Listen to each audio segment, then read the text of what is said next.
बिस्मिल्लाहिर्रहमानिर्रहीम। अस्सलाम वालेकुम नाज़रीन, आप यूट्यूब चैनल देख रहे हैं। मैं इमरान ख़ान हूँ। इंपॉर्टेंट खबरें सबसे पहले तो इस्लामाबाद हाई कोर्ट से। अब इस्लामाबाद हाई कोर्ट की तारीफ़ सिंपल ये है कि ये हाई कोर्ट एक ऐसे चीफ़ जस्टिस के हवाले कर दिया गया जिनको लाहौर से उठा कर लाया गया 26वीं आइनी तरमीम के नतीजे में। जस्टिस याह्या अफरीदी इनको लाहौर से लेकर आए और 15वें नंबर से उठा के ला के यहाँ पे इस्लामाबाद हाई कोर्ट में चीफ़ जस्टिस बना दिया। इससे पहले आईने पाकिस्तान इसकी इजाज़त नहीं देता था कि किसी और हाई कोर्ट से किसी जज को ला के दूसरे हाई कोर्ट में बिठा दिया जाए। तो 26वीं आइनी तरमीम में इसका रास्ता खोला गया और फिर वहाँ से एक जज को लाकर यहाँ पे इस्लामाबाद हाई कोर्ट में चीफ़ जस्टिस बना दिया गया। अब तब से लेकर अब तक इस्लामाबाद हाई कोर्ट ने दो चार चीज़ें बड़ी इंपॉर्टेंट की हैं। नंबर एक, इंसानी हकूक़ के मामलात को तो दफना कर रख दिया है। पाकिस्तान तहरीक इंसाफ और पाकिस्तान तहरीक इंसाफ से जुड़े लोगों को दीवार के साथ लगा दिया है। इंसाफ नापैद हो गया है। हुकूमत की चाकरी चल रही है अदालत में। और जो नए आने वाले जजेज़ हैं, यानी जितने जजेज़ वहाँ मौजूद थे वो सारे इंसाफ पसंद जज थे। अब जितने नए आने वाले जजेज़ हैं वो उनको अहम तरीन जगहों पे, अहम तरीन पोजीशंस के ऊपर उनको रखा गया। तमाम अहम केसेस उनके सामने लगाए जाते हैं। मिसाल के तौर पे जस्टिस जहांगीरी, इन्हें अब काम से रोक दिया गया है। ये अदालत के अंदर जब समाअत हो रही थी तो बड़ी तादाद में वकला वहाँ पे मौजूद थे, तो अदालत में ऐसी कोई बात करने की कोई शायद ज़रूरत ही नहीं हुई जज साहबान की। ये दो रुकनी एक बेंच बना हुआ था और इसको भी हेड कर रहे थे chief justice Islamabad high court justice Dogar. अब जस्टिस जहांगीरी वो जज हैं जिन्होंने सबसे पहले आवाज़ उठाई थी जिन जजों में कि एजेंसियाँ मुदाखलत करती हैं हमारे काम में, हमें दबाव में लेती हैं और हम पर असरअंदाज होती हैं हमारे फ़ैसलों पर, लिहाजा जो एजेंसियां हरकतें कर रही हैं उनको रोका जाए। ये उन जजेज़ में से एक हैं। अब जब इन्होंने एजेंसियों के खिलाफ आवाज़ उठाई थी तब से इनको दीवार के साथ लगाने का सिलसिला शुरू हो गया था। जस्टिस जहांगीरी पे एक तो इल्ज़ाम ये है या प्रॉब्लम ये है इनसे कि इन्होंने जो इंटेलिजेंस एजेंसियाँ हैं अदालती मामलात में उनकी मुदाखलत को नापसंद किया था और उसके खिलाफ आवाज़ उठाई थी। दूसरा, ये वही जज साहब हैं जो ट्रिब्यूनल थे, यानी इस्लामाबाद के जो तीनों हलके हैं वो इनके पास गए और इन्होंने रिकॉर्ड मंगवा लिया कि असली फॉर्म 45 लेकर आओ ताकि दूध का दूध और पानी का पानी हो जाए। तो उसको यानी इस दौरान में बहुत सारे, अब एस्टेब्लिशमेंट का प्रॉब्लम ये है ना, उन्होंने पूरा इलेक्शन ही चोरी किया हुआ है। पाकिस्तान का पूरा इलेक्शन एस्टेब्लिशमेंट ने चोरी करके हारने वाले उम्मीदवारों को दे दिया और PMLN की हुकूमत बना दी। अब ये जो है इस पे आर्टिकल 6 लगता है, ये संगीन गद्दारी का मुकदमा है। अब एस्टेब्लिशमेंट इससे बचना भी चाहती है। तो जस्टिस जहांगीरी जो है वो इसमें इंसाफ देने लगे थे और इस्लामाबाद की तीनों सीटों पे धांधली साबित होने लगी थी। और मैं आपको उन दिनों में ये कह रहा था कि अगर ये बंद टूट गया तो बहुत बड़ा सैलाब आएगा, फिर बाकी जगहों पर भी इंसाफ हो सकता है। लेकिन ये रास्ता बंद करने के लिए जस्टिस जहांगीरी के ऊपर एक इल्ज़ाम लगा दिया जी कि इनकी जो डिग्री है वो जाली है। मिसाल के तौर पे जब ये वकील बने तो इनकी डिग्री तब जाली नहीं थी। जब ये डिप्टी प्रोसिक्यूटर बने तब भी डिग्री ठीक थी। जब ये डिप्टी अटॉर्नी जनरल बने तब भी डिग्री ठीक थी। जब एडवोकेट जनरल बने तब भी डिग्री ठीक थी। इस्लामाबाद हाई कोर्ट का जज बन गए तब भी डिग्री ठीक थी। बस जैसे ही इन्होंने 3 हलके खोले इस्लामाबाद के और जैसे ही इन्होंने आवाज़ उठाई कि जनाब एजेंसियां मुदाखलत कर रही हैं हमारे काम में, तो साथ ही डिग्री जो है वो फारिग कर दी गई। ये नाज़रीन हालात हैं। अब ये जो मामला चल रहा था अदालत में तो जस्टिस डोगर ने या उनके साथी जज ने कुछ नहीं कहा, लेकिन जब वो चैम्बर में पहुंच गए तो वहां से खबर आती है जनाब कि उनको काम से रोक दिया गया है। हालांकि ये मामला सुप्रीम कोर्ट में अभी पेंडिंग है।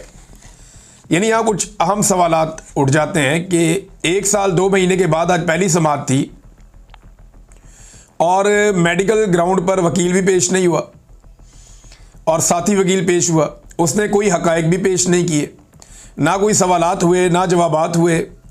तो ये इतना बड़ा फैसला कैसे आ गया, ये सवाल सब उठा रहे हैं। इस्लामाबाद हाई कोर्ट के सर्विस जज से बगैर दलाइल, बगैर नोटिस उनकी जुडिशल पावर कैसे वापस ले ली गई, ये भी सवाल है। मरीम नवाज खान साहबा ने भी बड़े अच्छे सवालात उठाए। कोई कानूनी माहिर इसकी मंतक समझा सकता है कि जब जस्टिस डोगर ने खुद कहा कि अभी तो एतराज़ात पर केस सुन रहे हैं, जज साहब को नोटिस भी नहीं किया, तो ये एक तरफा फैसले कैसे हो गया।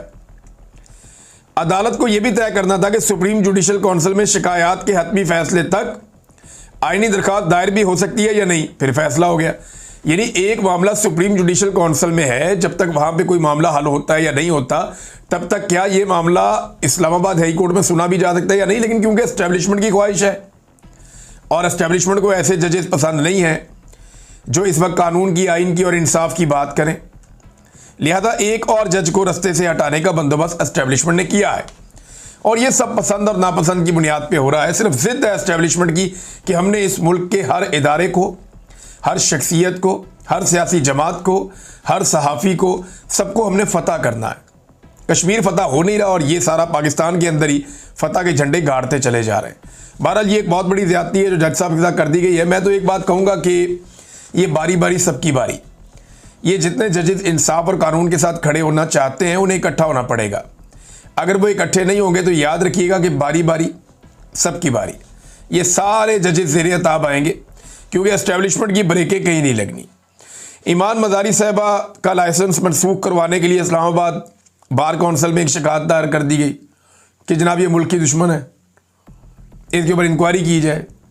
वैसे अजीब मुल्क की दुश्मन है जो हमेशा पिसे हुए तबकात, गरीबों की, कमज़ोरों की, जिन्हें दबाया गया उनके हक़ में बात करती है। अजीब दुश्मन है जो आइन की बात करती है, कानून की बात करती है, इंसाफ की बात करती है। तो ये तो कोई मुल्क दुश्मनी नहीं है, बल्कि इससे ज़्यादा तो मुल्क की खिदमत कोई नहीं हो सकती। दूसरी जानिब ईमान मज़ारी साहबा ने यह किया कि जो सुप्रीम जुडिशल काउंसिल को उन्होंने एक बाकायदा मुरासला भिजवाया था, एक तफसीलात सारी भेजी थी कि उन्हें नौकरी की जगह पे या उनके काम की जगह पे उन्हें हरासमेंट का सामना करना पड़ा और उनको हरास किया जस्टिस डोगर ने। तो उसके बाद उन्होंने दो जगह पे दरख्वास्त दी थी ना, एक तो इस्लामाबाद हाई कोर्ट में दी थी जो कमेटी है हरासमेंट की, तो वो कमेटी तब्दील कर दी जस्टिस डोगर ने। अब यही मामला इन्होंने दोबारा लिखा उस लेटर के अंदर कि जनाब मैं हरासमेंट मेरी हुई है, मैंने दरख्वास्त दी है, जहाँ दरख्वास्त दी है वो कमेटी तब्दील कर दी और कमेटी भी उसने तब्दील की जिसके खिलाफ मैंने दरख्वास्त दी है। तो ये एक कन्फ्लिक्ट ऑफ इंटरेस्ट का एक मामला है। तो ईमान मज़ारी साहबा तो पीछे नहीं हट रही और मजीद आगे बढ़ रही हैं। चेयरमैन पीटीए को ओहदे से हटाने का फैसला दे दिया जस्टिस बाबर सत्तार साहब ने। ये तफसीली फैसला 99 इसके पेजी ने, लेकिन देखें इसके ऊपर क्या बात करनी है। कल जस्टिस डोगर बैठेंगे दोबारा और एक डीबी बिठाएंगे और इस फैसले को उड़ा देंगे, ज़्यादा 1 2 3 दिन 4 दिन। ये फैसला नहीं टिकेगा, इसलिए कि इंसाफ और कानून के मुताबिक होने वाला हर वो फैसला जो पाकिस्तान की मिलिट्री एस्टेब्लिशमेंट को या किसी रिटायर्ड जर्नैल को भी सूट ना करता हो, ये रिटायर्ड जर्नैल है ना चेयरमैन पीटीए, तो इसको भी अगर सूट नहीं करता तो जस्टिस डोगर है ना, जस्टिस डोगर जनाब बैठेंगे और बैठ के इसको उड़ा देंगे अपने एक साथी जज के साथ अपील में। तो ये होना है और मैं आपको पहले से बता रहा हूँ। नाज़रीन, पाकिस्तान की क्रिकेट जो है वो बहुत अजीब तरीके से तबाह बर्बाद हो गई है। मैंने मोहसिन नकवी की वजह से इसका बाइकआउट किया था, लेकिन अब इन्होंने एक बड़ी घटिया हरकत की है जिसकी वजह से मैं ये आपके सामने मामला रख रहा हूँ। पाकिस्तान क्रिकेट बोर्ड ऐसा लगता है कि राय फरार इख्तियार कर रहा है। मोहसिन नकवी ने कहा जी हम ये टूर्नामेंट नहीं खेलेंगे, हम मैचेज ही नहीं खेलेंगे जब तक मैच रेफरी यहाँ पे रहेगा, इसको हटाओ। और वो इसलिए हटाओ कि इंडियन प्लेयर्स ने मैच जीतने के बाद पाकिस्तानी प्लेयर से हाथ नहीं मिलाया। भाई जो इंडिया ने किया वो उनका ज़र्फ है, जो इंडिया ने किया वो उनकी औकात है, ये उनका बुग़्ज़ और उनकी नफ़रत है। और जब वो ये करेंगे तो दुनिया में उनको पजीराई तो नहीं मिलेगी ना। वो अपनी सियासत भी कर रहे हैं, अपना खेल भी खेल रहे हैं। आपको मैदान में उन्हें शिकस्त देनी थी, आपकी क्रिकेट टीम ने उनको मैदान में हराना था। अब मोहसिन नकवी को ये नज़र आ रहा है कि ये टीम के साथ हराना मुश्किल है। देखें क्रिकेट है, इसमें अपसेट हो जाता है, हो सकता है कोई प्लेयर चल जाए और वन साइडेड वो मैच को जितवा दे, लेकिन मोहसिन नकवी ऐसा लगता है और पूरी टीम जो है वो शायद राय फरार इख्तियार कर रहे हैं। 21 तारीख को दोबारा मैच है इंडिया के साथ, ये कह रहे हैं जी अब हम टूर्नामेंट का ही बाइकआउट कर देंगे। क्यों? आप हारने से डर गए हैं? भाई पाकिस्तानी टीम को मुकाबला करना चाहिए, मैदान में जाके गेंद और बल्ले के साथ मुकाबला करें, इंडिया को हराएं, फिर आपकी चॉइस है कि आपने हाथ मिलाना है या नहीं मिलाना। आप हाथ नहीं मिलाएंगे तो हिसाब बराबर कर देंगे, आप हाथ मिलाएंगे तो आप भारत को इखलाकी मैदान में एक बड़ी शिकस्त दे देंगे। ये पाकिस्तान के पास ऑप्शन है। अब बजाय इसके कि मैदान में बेहतर ऑप्शन अडॉप्ट करने के, बहादुरी से मुकाबला करने के, मोहसिन नकवी ने मैदान छोड़ने का फैसला किया और ऐसा लगता है कि दौड़ लगा दी कि जाओ हम नहीं खेलते। ये तो बचकाना हरकतें हैं ना, ये तो वो हरकतें जो पाकिस्तान की मिलिट्री एस्टेब्लिशमेंट करती है। ये सबको बांधो फिर मैं खेलूंगा, वरना मैं नहीं खेलूंगा। बंदूक मेरे हाथ में होनी चाहिए, दूसरे के हाथ में गुलेल भी नहीं होनी चाहिए, फिर मैं खेलूंगा। मैं जनाब, हम बहुत सारी तादाद में होंगे और दूसरा आदमी निहत्था और अकेला होना चाहिए, फिर मैं उसको मारूंगा। यानी मुझे अकेले को उठाकर लेकर गए थे ये जेल से, फिर मुझे अकेले को इन्होंने बंद करके रखा। इतने सारे लोग थे वहां पे, तशद्दुद करने के लिए एक एक दर्जन बंदे आ जाते हैं। तो ये आपको मैं सिंप्लीफाई करके बताऊं कि मोहसिन नकवी ने बुज़दिली का सबूत दिया। बहादुरी तो ये थी कि अपनी टीम को कहते कि मैदान में इंडिया को शिकस्त दो और फिर इस एटीट्यूड का बदला लो। लेकिन आसान रास्ता है ना, दौड़ जाओ। तो पाकिस्तान टीम को खिलाना चाहिए 21 तारीख को मैच इंडिया के खिलाफ, और फिर उसमें जो भी नतीजा हो सो हो। अगर इंडिया दोबारा जीत जाता है और फिर वो हाथ नहीं मिलाता तो ये रिस्क शायद ये नहीं लेना चाह रहे। तो इमरान खान साहब एक बात कहते थे बड़ी इंटरेस्टिंग, वो हमेशा कहते थे कि हारता वो है जो हारने से डरता है, यानी जो हार का खौफ है वो आपको जीतने नहीं देता। ये प्रॉब्लम रहती है जिन लोगों को खौफ हो। इमरान खान साहब ने जेल से एक स्टेटमेंट और भी दिया है। ये बैरिस्टर सैयद अली ज़फ़र साहब मिले हैं, उन्होंने कहा जी इमरान खान से तफसीली मुलाकात हुई, अल्हम्दुलिल्लाह वो खैरियत से हैं। उन्होंने सबको खैबर पख्तूनख्वा के जलसे में भरपूर शिरकत की हिदायत की है। इमरान खान ने कहा कि उन्हें झूठे और बेबुनियाद मुकदमात की कोई परवाह नहीं है। कल तोशाखाना केस में गवाहों के बयानात से साबित हो गया कि वो झूठी गवाही दे रहे हैं। खुद कह दिया है गवाह ने कि मुझे दबाव डाल के, मुझे डरा धमका के मुझे ये कहा गया कि ये वाली गवाही दो। इमरान खान के खिलाफ खुद एक गवाह ने खड़े होकर यह कहा अदालत में कि मुझे डरा धमका कर कहा गया, नतायज की धमकी मुझे मिली थी, तो मैंने वो कहा जो मैंने इमरान खान के खिलाफ कह दिया। फिर तो ये एक गवाह कल यहाँ तक पहुँच गया, लेकिन जज साहब कह रहे हैं फिर भी, और इमरान खान को तोशाखाना में इन्होंने सजा देनी है। उसके ना अब कुछ नज़र आ रहे हैं, इशारे आ रहे हैं। यानी आज खबरें चलाई जा रही थी जानबूझकर तोशाखाना के हवाले से कि जनाब जरदारी ने जनाना कपड़े तोशाखाना में जमा करा दिए, मरियम ने जानमाज जमा करा दी तोशाखाना में, आसिम मुनीर ने टी सेट जमा करवा दिया तोशाखाना में, शहबाज शरीफ ने इलेक्ट्रिक गाड़ी जमा करवा दी तोशाखाना में। तो ये तोशाखाना में जमा तो करवा दिए, लेकिन असल हक़ाइक़ तो सामने लेकर आओ कि शरीफ खानदान और जरदारी खानदान आज तक तोशाखाना से लेकर क्या क्या गया और कितने में लेकर गया। तोशाखाना से सबसे ज़्यादा माल आज तक जो सियासी खानदान ले गए उनमें जरदारी खानदान और नवाज खानदान है। शरीफ खानदान और जरदारी खानदान ने सबसे ज़्यादा हाथ साफ किया तोशाखाना पे। अभी ये जो फेवरेट वज़ीर आज़म था निगरान एस्टेब्लिशमेंट का, ये काकड़ अनवारुल्लाह काकड़, ये कितने तोहफे तोशाखाना से लेकर गया जरा वो भी पता करवा कर देख लें, आपको पता चल जाएगा। भर भर के तोहफे वो भी ले गया।